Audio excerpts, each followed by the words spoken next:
स्वागत है आपका डीडी राजस्थान के खास कार्यक्रम इस हफ्ते विशेष में। मैं हूं आपके साथ अर्निशा डाबले। इस कार्यक्रम में हम आपके लिए लेकर आते हैं कुछ ऐसी कहानी और किस्से जो शायद मुख्य समाचारों की सुर्खियों के बीच कहीं गुम हो जाते हैं। आज की इस कड़ी में हम आपके लिए लाए हैं लोकरंग महोत्सव, शरद पूर्णिमा के दिन हुए अनेक आयोजन, खेल की स्टोरी, तो साथ ही करियर से संबंधित स्टोरी भी। तो आइए शुरुआत करते हैं आज की इस कड़ी की। जयपुर के जवाहर कला केंद्र में शुक्रवार को 27वें लोकरंग महोत्सव की शुरुआत हुई। 11 दिवसीय इस महोत्सव में राष्ट्रीय नृत्य समारोह और राष्ट्रीय हस्तशिल्प मेले का आयोजन किया जा रहा है। इस उत्सव में 24 राज्यों के करीबन 4000 कलाकार हिस्सा बन रहे हैं। तो आपको राजस्थान के अलावा पंजाब, महाराष्ट्र, मिजोरम, हिमाचल प्रदेश जैसे राज्यों के कलाकार भी देखने को मिलेंगे। तो आइए देखते हैं क्या कुछ हुआ लोकरंग महोत्सव में। आयोजित किया गया ये समारोह आरंभ होता है।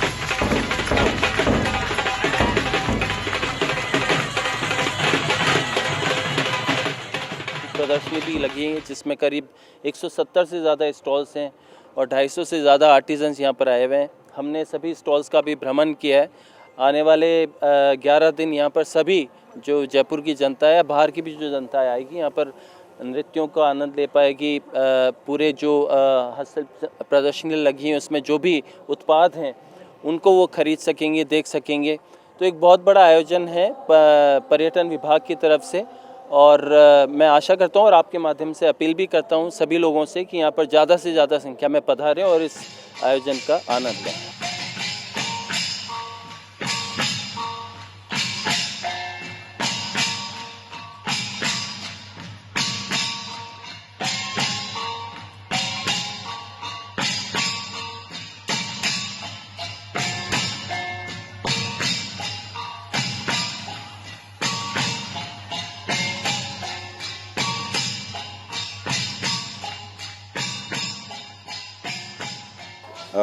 We are here for 15 peoples, so the boys are 8 and the girls are 7. So our dance is one of the most popular dance in Mizoram. We performed it the celebration of one of our festivals. The most festivals we are performing in our state.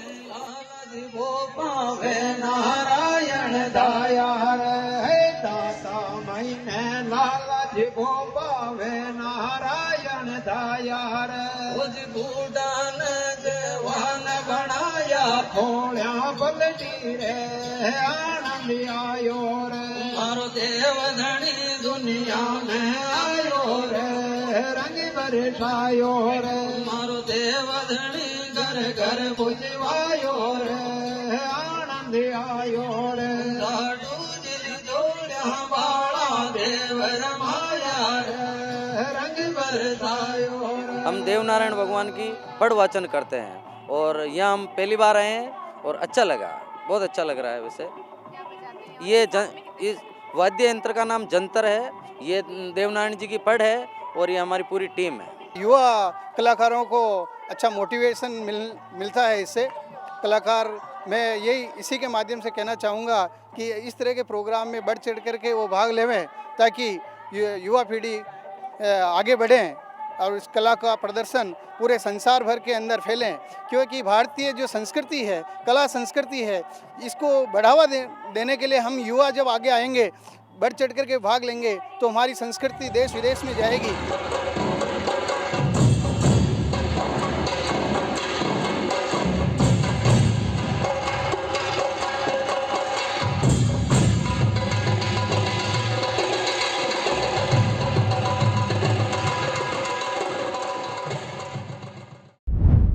इस हफ्ते एक और बहुत ही महत्वपूर्ण दिन था। इस हफ्ते मनाया गया महर्षि वाल्मीकि का जन्म दिवस। जी हाँ, हर साल अश्विनी मास की शरद पूर्णिमा को वाल्मीकि जयंती मनाई जाती है। जब भी महर्षि वाल्मीकि के बारे में हम सोचते हैं तो उनकी जो छवि सामने आती है वो है रामायण लिखते हुए। महर्षि वाल्मीकि के विचारों को युवाओं से जोड़ने के लिए उच्च शिक्षा एवं तकनीकी विभाग द्वारा जयपुर में राज्य स्तरीय कार्यक्रम आयोजन किया गया। आइए देखते हैं क्या हुआ उस कार्यक्रम में।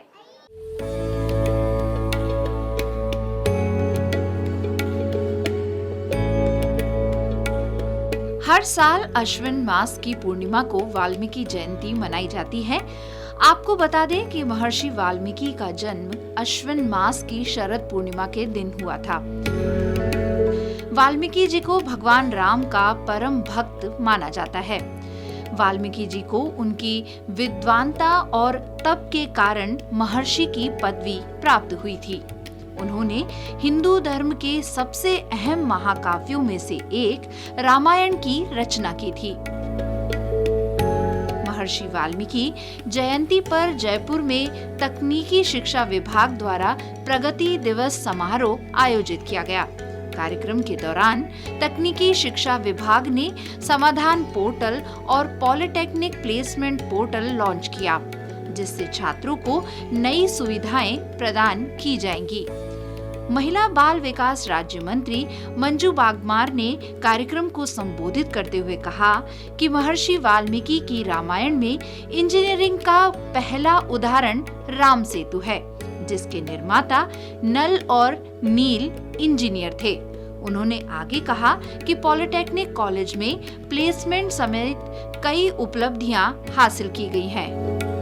जैसा कि हम लोग सभी जानते हैं कि महर्षि वाल्मीकि जो थे वो एक जो इंजीनियरिंग के क्षेत्र से जो पहला एक राम सेतु बना था, जिसमें नल और नील जो हमारे इंजीनियर थे, उसी को आज तकनीकी शिक्षा विभाग ने उसको जोड़ते हुए एक यहाँ पर एक जो अलग अलग पॉलिटेक्निक कॉलेज से जो प्रोजेक्ट यहाँ पर बच्चे लेकर आए हैं, एक इंजीनियरिंग के क्षेत्र के जो सारे बच्चे हैं वो अपना एक प्रोजेक्ट यहाँ पर कर रहे हैं। और इस महर्षि दयानंद जयंती के उपलक्ष्य में इन्होंने एक इतना बड़ा एक आयोजन स्थापित किया है। निश्चित रूप से जो है तकनीकी शिक्षा विभाग उसके लिए बहुत बहुत बधाई का पात्र है और सरकार की ओर से भी मैं इन्हें बहुत बहुत शुभकामनाएं और बधाई देती हूँ। हमने लेटेस्ट ग्लोबल जो ट्रेंड को नज़र में रखते हुए ये डिज़ाइंस बनाई है। इनमें से ये डिज़ाइंस जो है बायोफिलिक डिज़ाइन है, ये बहुत ज़्यादा ट्रेंड में है। और इसका मतलब होता है, बायोफिलिक का मतलब होता है जो नेचर से इंस्पायर्ड होकर जो डिज़ाइंस बनाई जाती है, ये उनका मीनिंग होता है। ये हमने 5 पीसेस बनाए हैं और ये हमारा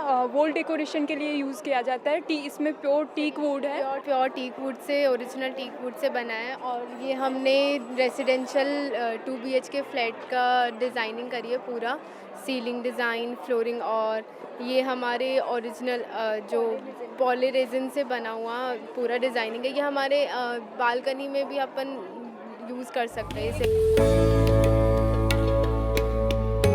हमारे मन में महर्षि वाल्मीकि की जो सबसे पहले छवि नजर आती है वह है रामायण लिखते हुए की। उनके हाथ में कलम होती है। यह कलम हमें शिक्षित होने के लिए प्रेरित करती है। उच्च एवं तकनीकी शिक्षा विभाग की शासन सचिव डॉक्टर आरुषि मलिक ने बताया कि पॉलिटेक्निक और इंजीनियरिंग कॉलेज में वाल्मीकि जयंती मनाने का उद्देश्य महर्षि वाल्मीकि के जीवन और उनके विचारों को युवाओं तक पहुंचाना है। राज्य स्तरीय टेक फेस्ट का आयोजन किया है, जिसमें करीब जो हमारे सारे 47 पॉलिटेक्निक्स हैं, सभी जिलों से बच्चे आए हैं और करीब 700 के करीब डायरेक्टली इनडायरेक्टली जो बच्चे हैं वो इस आयोजन से लाभान्वित होंगे। और महर्षि वाल्मीकि का जो रचित महाकाव्य रामायण है, उसी में राम सेतु जो फर्स्ट इंजीनियरिंग मार्वल है उसका भी उल्लेख किया हुआ है। तो इस सब की भावना के रखते हुए आज हमारे जो समस्त 600 कॉलेजेस जो कॉलेज एजुकेशन के हैं और हमारे पॉलिटेक्निक्स हैं, गवर्नमेंट इंजीनियरिंग कॉलेजेस हैं, उनमें भी महर्षि वाल्मीकि जयंती का जो आयोजन है वो किया जा रहा है और श्रद्धापूर्वक किया जा रहा है।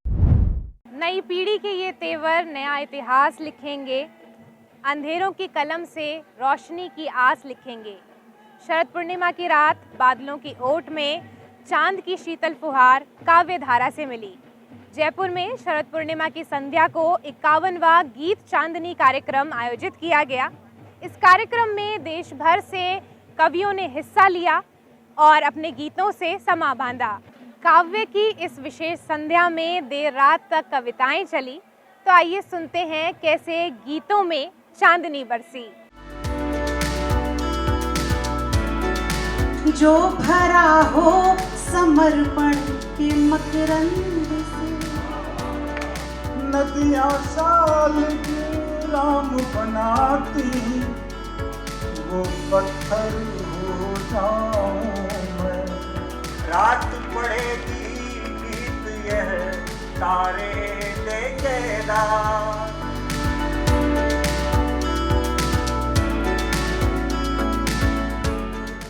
यदि मिले अपकर्म से उपलब्धि या उपहार मुझको, यदि मिले अपकर्म से उपलब्धि या उपहार मुझको, यह नहीं स्वीकार मुझको, यह नहीं स्वीकार मुझको, यह नहीं स्वीकार मुझको। मूर्ख महिमा सिद्ध हो गौरवमयी उद्बोधनों से, मूर्ख महिमा सिद्ध हो गौरवमयी उद्बोधनों से, व्यक्त कर दूं कंकरों को मैं शिखर संबोधनों से, तब मुझे यश कीर्ति का दे लोभ मत मति ब्रह्मणाओ, है विनय कर बद्ध ये प्रस्ताव लेकर लौट जाओ। नदियाँ शालिग्राम बनाती, वो पत्थर हो जाऊं मैं।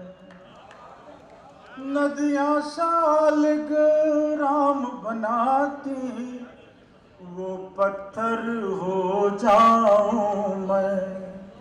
कवियों के दरबार कमैया, एक चाकर हो जाऊं मैं। नदियाँ शालिग्राम बनाती, वो पत्थर हो जाऊं मैं। कवियों के दरबार कमैया, एक चाकर हो जाऊं मैं। ज्ञान भले कम देना लेकिन, ज्ञान भले कम देना लेकिन, मत देना अभिमान मेरी ये सावर।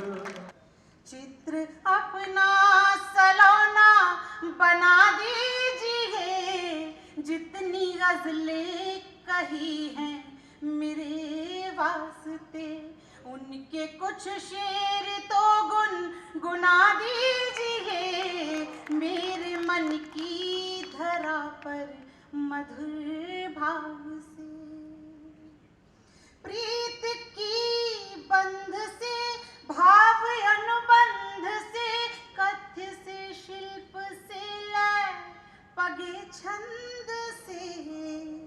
प्रीत की गंध से, भाव अनुबंध से, कथ्य से, शिल्प से, लय पगे छंद से, जो भरा हो समर्पण के मकरंद से, जो भरा हो समर्पण के मकरंद से, वो अमर गीत मुझको बना दीजिए, मेरे मन की धरा पर मधुर भाव से। बज्म सजी आकाश में, बज्म सजी आकाश में, चांद बना उस्ताद। रात पढ़ेगी गीत यह तारे देंगे दाद। रात पढ़ेगी गीत यह तारे देंगे दाद। और चंदा के सरदर्द की ज्ञात हुई जब बात, चंपी करने आ गई चुपके रात। चंपी करने आ गई चुपके रात। बंटवारे को कर लिया कुछ ऐसे आसान, मैंने आंसू रख लिए उसको दी मुस्कान। मैंने आंसू रख लिए उसको दी मुस्कान। आजकल खेती में नए इनोवेशन और कई तरह के प्रयोग हो रहे हैं। फसल उत्पादन और किसानों की आय बढ़ाने के उद्देश्य से 2018 में 3 युवाओं ने एग्री स्टार्टअप EF पॉलीमर की शुरुआत की। इस स्टार्टअप का प्रोडक्ट सिंचाई की संख्या को कम करता है और फसल की उत्पादकता को बढ़ाता है। राजस्थान ही नहीं, देश के कई शहरों में यह प्रोडक्ट पहुंच चुका है और जापान में भी किसानों के साथ यह काम कर रहे हैं। आपको बता दें कि हाल ही में कृषि के क्षेत्र में इनोवेशन के लिए फोर्ब्स की 100 टू वॉच सूची में भी इनको शामिल किया गया है।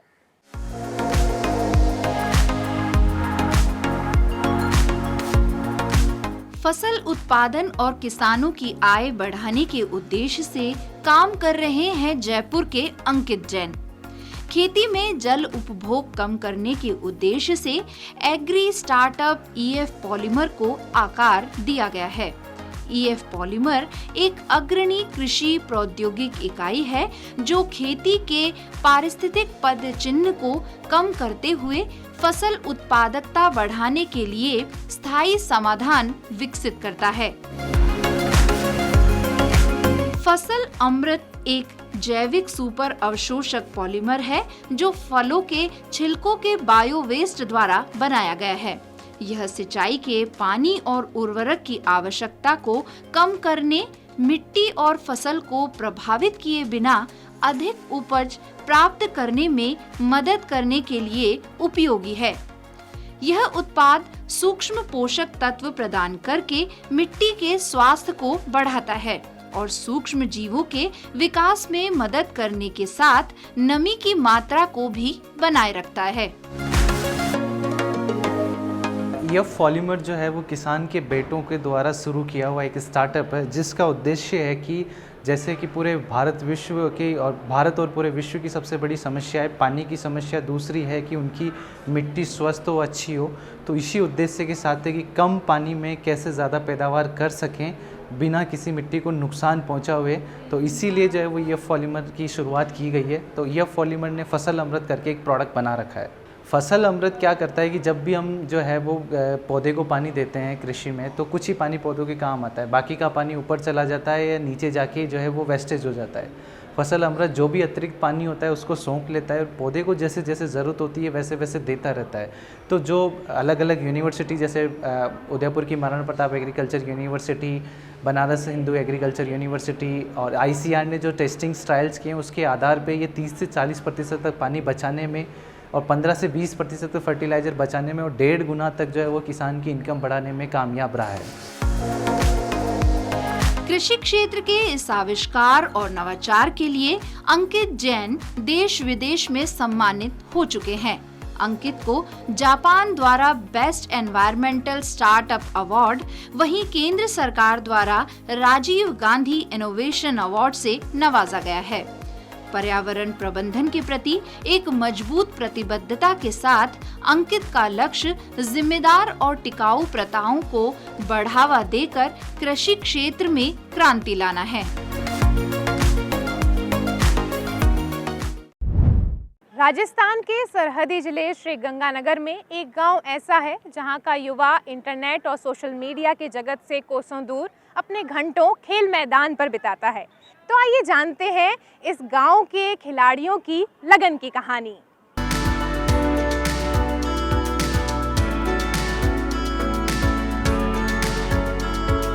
राजस्थान के सरहदी जिले श्री गंगानगर के लालगढ़ जाटान गांव को हैंडबॉल में विशेष महारत हासिल है। यहाँ हैंडबॉल के खिलाड़ियों की न केवल पौध तैयार होती है बल्कि उन्हें वटवृक्ष बनाने का काम भी बड़ी शिद्दत से होता है। हैंडबॉल से जुड़े गांव के ही घनश्याम भादू बताते हैं कि 1987 में गांव में हैंडबॉल की शुरुआत हुई।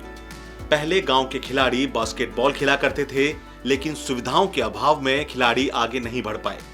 ऐसे में गांव के एक शिक्षक राजकुमार शर्मा ने हैंडबॉल की शुरुआत की और इस काम को आगे बढ़ाया।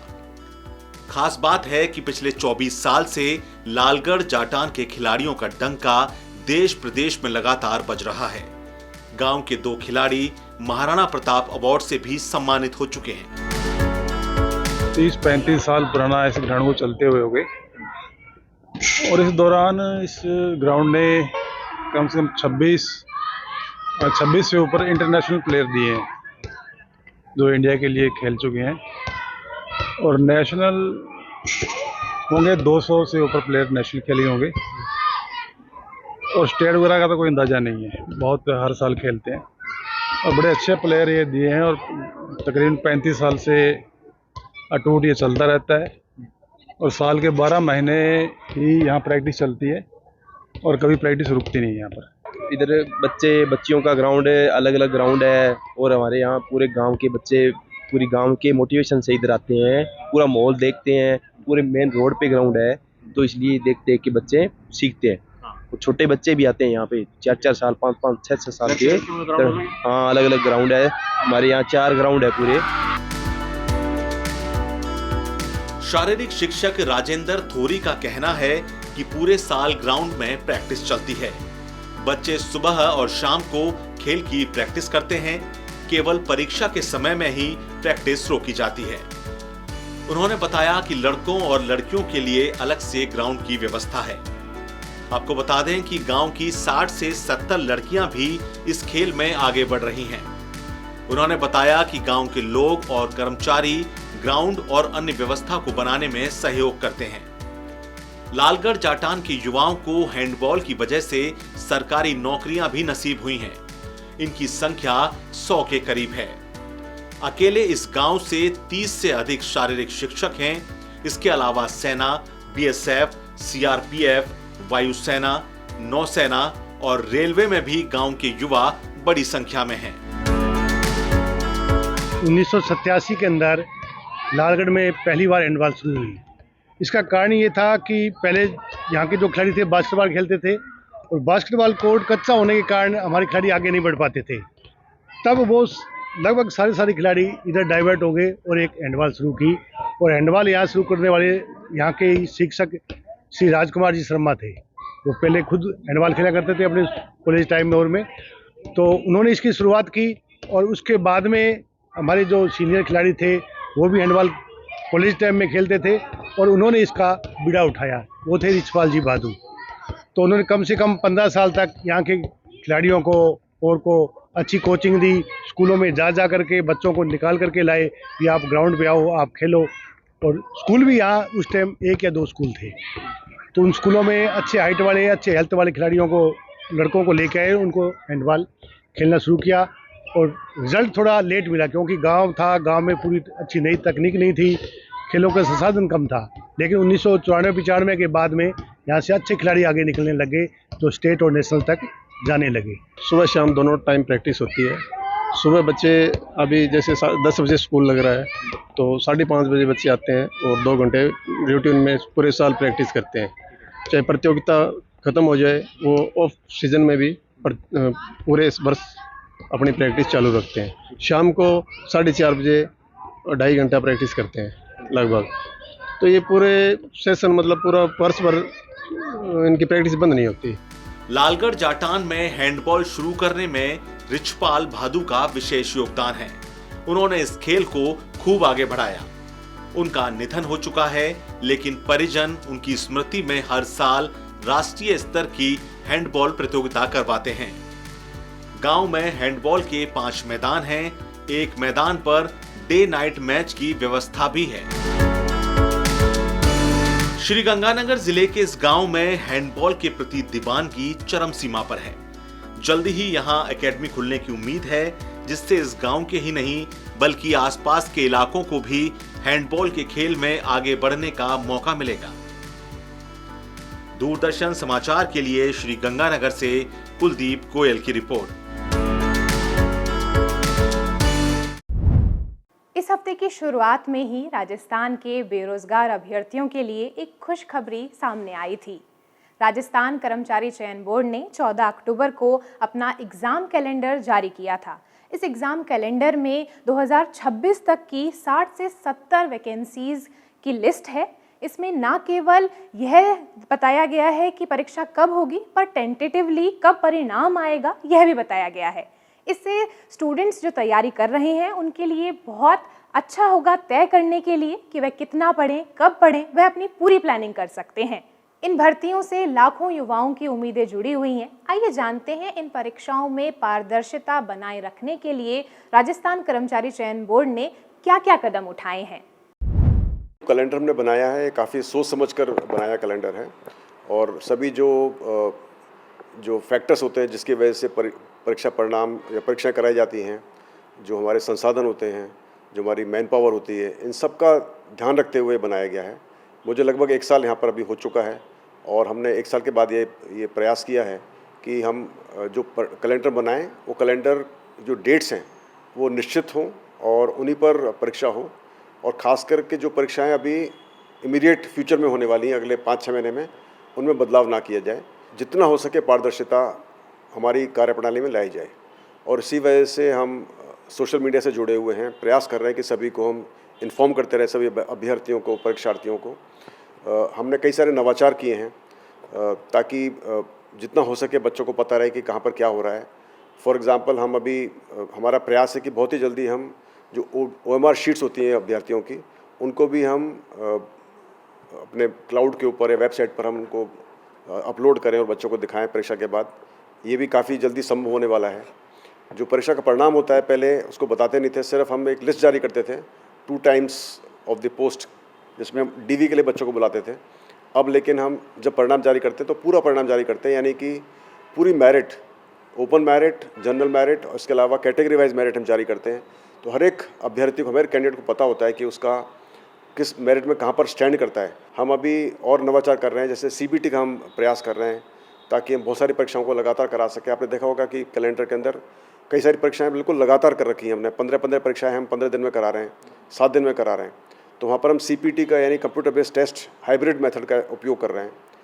तो मुझे लगता है कि जहाँ हमको लगता है कि हम बता सकते हैं परीक्षार्थियों को कि जो इन्फॉर्मेशन को मालूम होनी चाहिए उसको हम डिक्लेयर कर रहे हैं। और मुझे उम्मीद है कि यदि मुझे फीडबैक मिलता रहेगा युवाओं से कि हम कैसे और पारदर्शिता कर सकते हैं, या मान लो मीडिया को लगता है कहीं पर कि हम उसमें पारदर्शिता ला सकते हैं, ट्रांसपेरेंसी ला सकते हैं, तो हमारा प्रयास होगा कि उसको हम इम्प्लीमेंट करें ताकि पूरा सिस्टम पारदर्शी बने और अभ्यर्थियों का भी शक नहीं लगे, कहीं हमेशा भरोसा रहे सिस्टम के ऊपर। उम्मीद है आपको पसंद आई होगी आज की ये कड़ी। अगले हफ्ते फिर मुलाकात होगी नई कहानी और किस्सों के साथ। देखते रहिए DD राजस्थान। नमस्कार।